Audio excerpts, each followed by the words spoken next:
નમસ્કાર વિદ્યાર્થી મિત્રો, જય સ્વામિનારાયણ. ધોરણ 12 વિષય મનોવિજ્ઞાન, એમની અંદર આપણે જે પ્રકરણ 2 હતું એ પૂરું કર્યું. હવે આજે નવું પ્રકરણ, જે પ્રકરણનું નામ છે બુદ્ધિ. બરાબર, માણસ એ બુદ્ધિ જેવી પ્રાણી છે, એટલે જ તો અન્ય બીજા સજીવો છે એના કરતાં ભિન્ન છે. કેમ કે એ કંઈક સમજ શક્તિવાળો અને તાર્કિક વિચારોવાળો માણસ છે. અને જો આ બૌદ્ધિક પરિબળ છે એના લીધે જ માણસ સક્ષમ છે. આજે પૃથ્વી પર જોઈએ તો અન્ય સજીવો કરતાં અલગતા ધરાવનાર વ્યક્તિ છે એ બુદ્ધિ ક્ષમતાના લીધે છે. તો આ બૌદ્ધિકતાનું તત્વ છે એ કંઈક પ્રબળ છે અને કંઈક આગવું છે. તો એ જે બુદ્ધિનું પરિબળ છે એ મનુષ્યમાં કઈ રીતનું રહેલું છે, એમાં પણ વિવિધ પ્રકારની બાબતો સમાયેલી છે. તો આ બાબતો કેવી છે એને અનુરૂપ કેટલાક સંશોધનો, કેટલાક અભ્યાસો હાથ ધરાયા અને ક્રમિક રીતે તેના અભ્યાસો પણ થયા. અને એ જે અભ્યાસો થયા એ બુદ્ધિનું જે માપન થયું, એના જે સિદ્ધાંતો છે, જે પ્રાયોગિક બાબતો છે, એ બધી આપણને આ પ્રકરણની અંદર રજૂ કરી છે.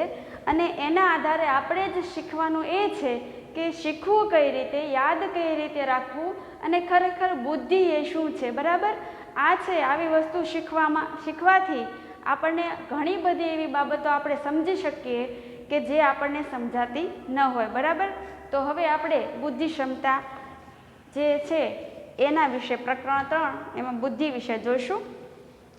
તો પૃથ્વી પર વસવાટ કરતી સમગ્ર જીવસૃષ્ટિમાં સર્વશ્રેષ્ઠ મનુષ્ય છે. મેં એમ કીધું આગળ એમ કે મનુષ્ય એ બુદ્ધિ જેવી પ્રાણી છે, અન્ય કરતાં ભિન્ન છે.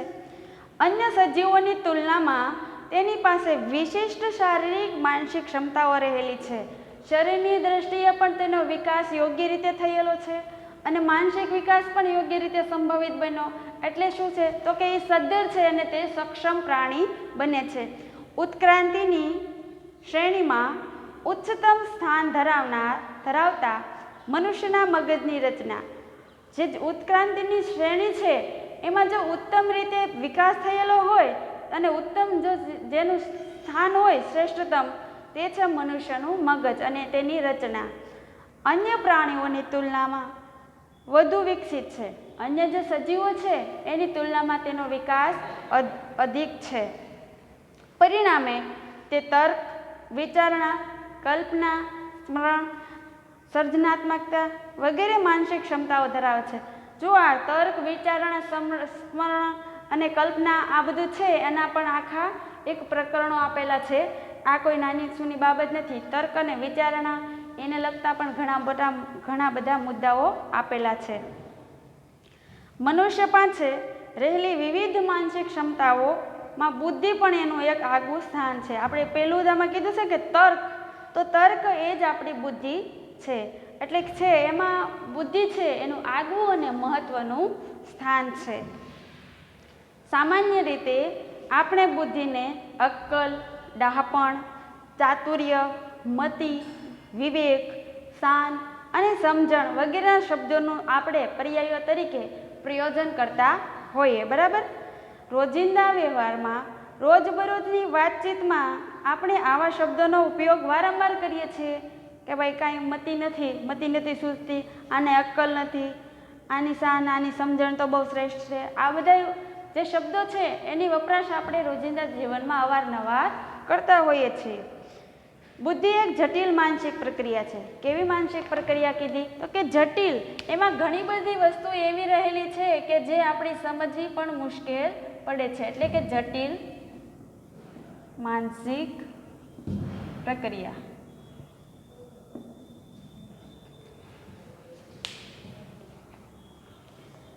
વ્યવહારિક રીતે વર્તનની સમજ આપે છે. આપણે કઈ રીતે કાર્ય કરવું, કયા વાતાવરણમાં કઈ રીતે રહેવું, એનું આપણને શું આપે છે તો કે વ્યવહારિક સમજ આપે છે. આપણી દૈનિક ક્રિયાઓ જેવી બ્રશ કરવું, શરીરને સાફ કરવું, કપડાં યોગ્ય રીતે પહેરવા વગેરેની સમજ, દિવસ, તારીખ, વાર, તહેવાર, આ બધી જ બાબતનું જે સવૈયું છે એ આપણને એની અંદર આપણે સેટ થવા માટે આ જે જટિલ માનસિક પ્રક્રિયા એટલે કે બુદ્ધિ છે એ ઉપયોગી થાય છે. સમસ્યા ઉકેલવા, ગાણિતિક, વૈજ્ઞાનિક નિયમોની ગૂઢતા પારખવા સમજ વગેરે આ બધી તમે જ અનુભવતા હશો કે તમે બુદ્ધિ ક્યાં ક્યાં વાપરો છો. બુદ્ધિ વાપર્યા વિના કશું થતું નથી. મનુષ્ય શારીરિક, માનસિક, આવેગિક, સામાજિક અને રાજનૈતિક, વૈજ્ઞાનિક વગેરેની તમામ વર્તનને સાથે સંબંધિત છે. આ બધી જ બાબતના કાર્યો કરવા માટે બુદ્ધિ શક્તિની જરૂર પડે છે. વ્યક્તિમાં રહેલા બુદ્ધિ ક્ષમતાનું માપન કરવા માટે મનોવિજ્ઞાનમાં અનેક કસોટીની રચના કરવામાં આવી છે. મેં તમને આગળ કીધું ને કે ઘણા અભ્યાસો થયા, તેમ મનોવિજ્ઞાનમાં ઘણી બુદ્ધિ કસોટીઓની રચના કરવામાં આવી, જેને બુદ્ધિ કસોટી તરીકે ઓળખવામાં આવે છે. બુદ્ધિ કસોટીના પ્રાપ્તાંકોને આધારે વ્યક્તિની બુદ્ધિ ક્ષમતા ધરાવે છે કેટલી તે જાણી શકાય છે. વૈશ્વિક સ્તરે બુદ્ધિ ક્ષમતાના આધારે અતિમંદ, મંદ, સામાન્ય, પ્રતિભા સંપન્ન અને બુદ્ધિ ક્ષમતાના વર્ગો વૈજ્ઞાનિક રીતે તૈયાર કરવામાં આવ્યા. તો વૈશ્વિક રીતે આપણને જે પ્રકારો આપ્યા છે તે જોઈએ.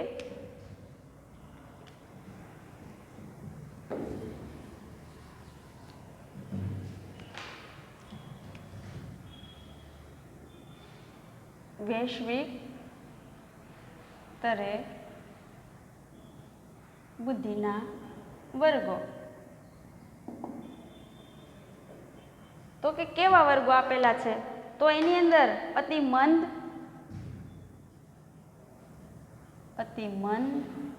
ખાલી મંદ, સામાન્ય, બરાબર, સામાન્ય અને જે છે એ સામાન્ય કે પ્રતિભા સંપન્ન.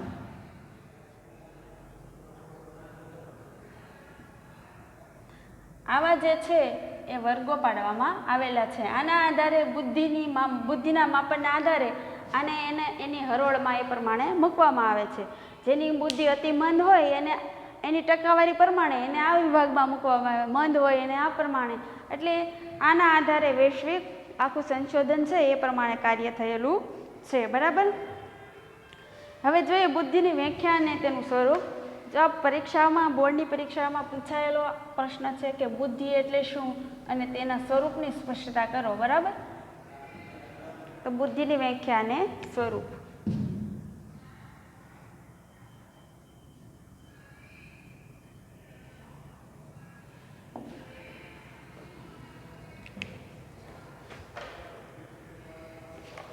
જુદા જુદા દ્રષ્ટિકોણને આધારે મનોવૈજ્ઞાનિકોએ બુદ્ધિને વ્યાખ્યાયિત કરવાનો પ્રયાસ કર્યો છે. જુદા જુદા દ્રષ્ટિકોણો, દરેક મનોવૈજ્ઞાનિકોના બુદ્ધિની જે પરિબળ છે એને જોવાની દ્રષ્ટિકોણ અલગ નથી. દરેકના મંતવ્યો કંઈક ભિન્ન ભિન્ન છે. એટલે એને જે બુદ્ધિ છે એની વ્યાખ્યા છે, એનો અર્થ છે એ દરેક મનોવૈજ્ઞાનિકો છે એને પોતાના મંતવ્ય પ્રમાણે રજૂ કરેલો છે. બરાબર. 1879માં જર્મન મનોવૈજ્ઞાનિક, કયો? તો કે જર્મન મનોવૈજ્ઞાનિક એબિંગહોસ, જે 1879માં એબિંગહોસ છે એને વ્યક્તિ વચ્ચે રહેલી બુદ્ધિની વ્યાખ્યા આપવાનો પ્રયાસ કર્યો છે. કેવી? તો કે વ્યક્તિ વચ્ચે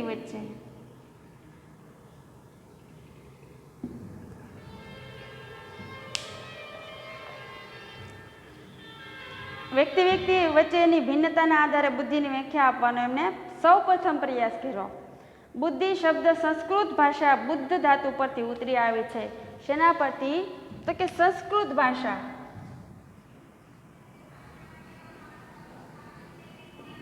અને બુદ્ધ ધાતુ.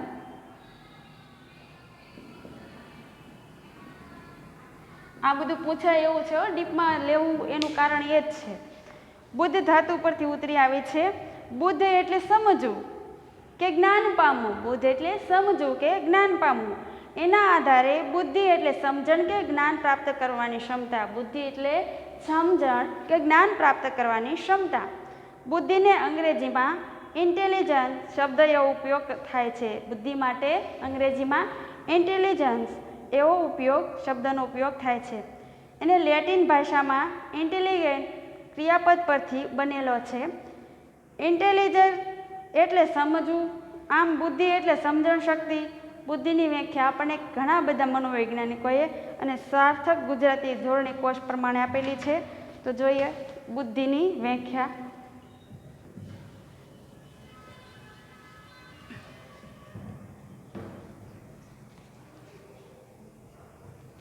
વસ્તુને, પેલી વ્યાખ્યા, વસ્તુને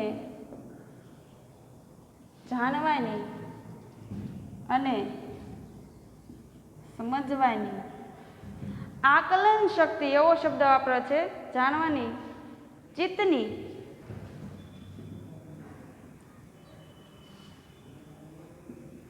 આકલન, ચિત્ત એટલે આપણું જે માનસ છે એના આધારે એના આધારે આપણે ચિત્ત, જે વસ્તુ છે એને જાણવાની અને સમજવાની, વસ્તુને જાણવાની ચિત્તની આકલન કે સમજ શક્તિ.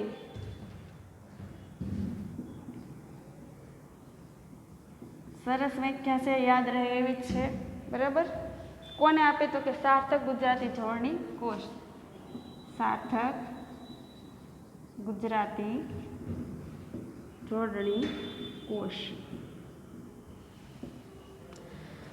જે વસ્તુ છે, જે વ્યક્તિ પરિસ્થિતિ ગમે તે હોય એને જાણવાની, એને સમજવાની, ચિત્ત એટલે માનસ, માનસની આકલન એટલે ઊંડાણપૂર્વકની સમજણ શક્તિ એટલે બુદ્ધિ કહેવામાં આવે છે. આ એની પહેલી વ્યાખ્યા થઈ. બરાબર. હવે બીજી,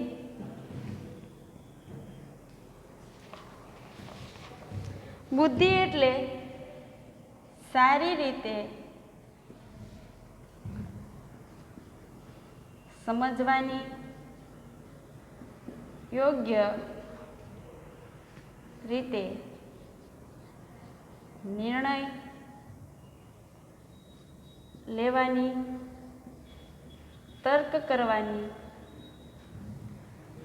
શક્તિ. બરાબર. આ વ્યાખ્યા આપી છે બિન અને સાયમન.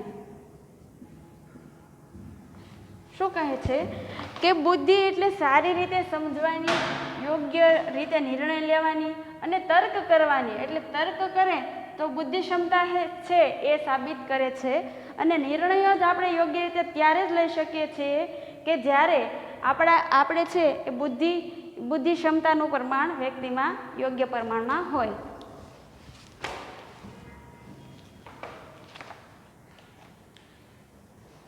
આ વ્યાખ્યા બિન અને સાયમને આપેલી છે.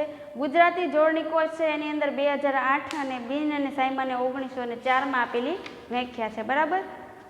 હવે આગળ પણ આપણને ઘણી વ્યાખ્યાઓ આપેલી છે. એ જુદા જુદા મનોવૈજ્ઞાનિકોએ પોતાના મંતવ્ય પ્રમાણે રજૂ કરી છે. આ વ્યાખ્યાઓમાં પણ આપણે જે રજૂઆત થઈ છે એમાં પણ ઘણી ભિન્નતા જોવા મળે છે. દરેક પોતાના મંતવ્ય પ્રમાણે બુદ્ધિ ક્ષમતા છે એને કંઈક અલગ જ તરહ પ્રમાણે વર્ણવે છે. બરાબર.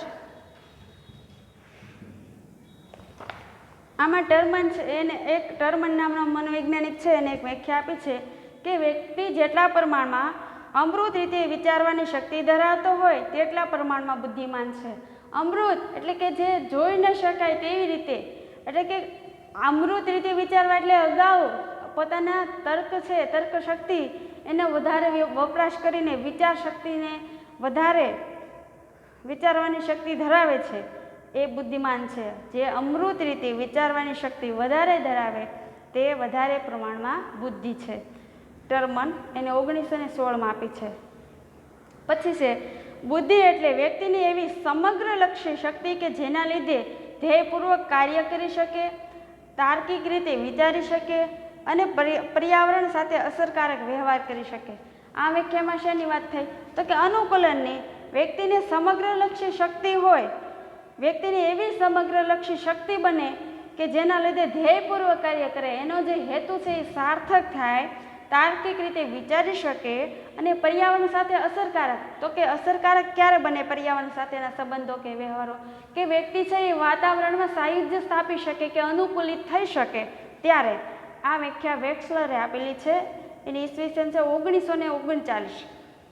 બુદ્ધિ એટલે એક વધારે સાંસ્કૃતિક પરિવેશમાં મહત્વની ગણાતી સમસ્યાના ઉકેલવાની કે મૂલ્યવાન વસ્તુઓનું નિર્માણ કરવાની શક્તિ.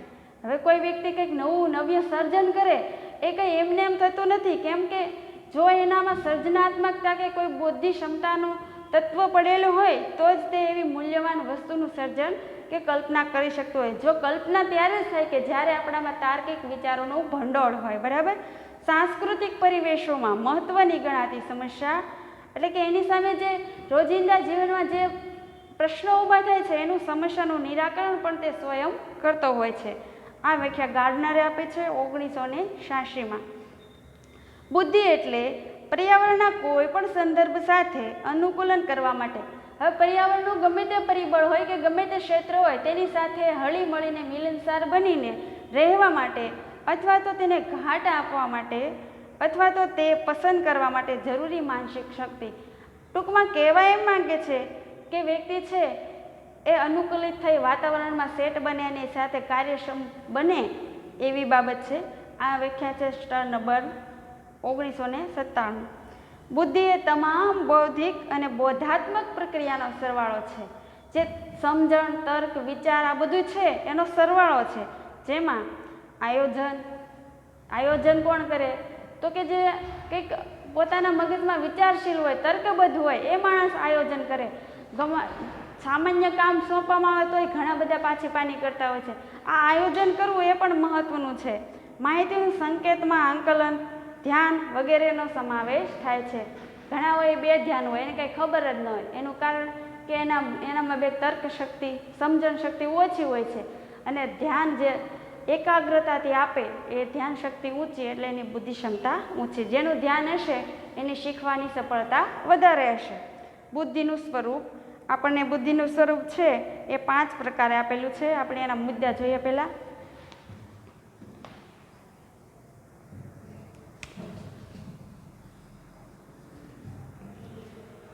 વિભિન્ન બોધાત્મક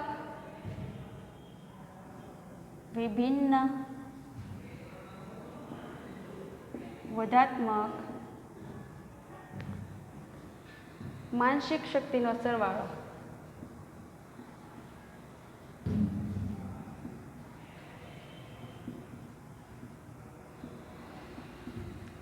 એમાં બીજું છે સમસ્યાનો ઉકેલ મેળવવાની ક્ષમતા. એટલે આપણે ટૂંકમાં લઈ લઈએ કે સમસ્યા ઉકેલ ક્ષમતા. ત્રીજું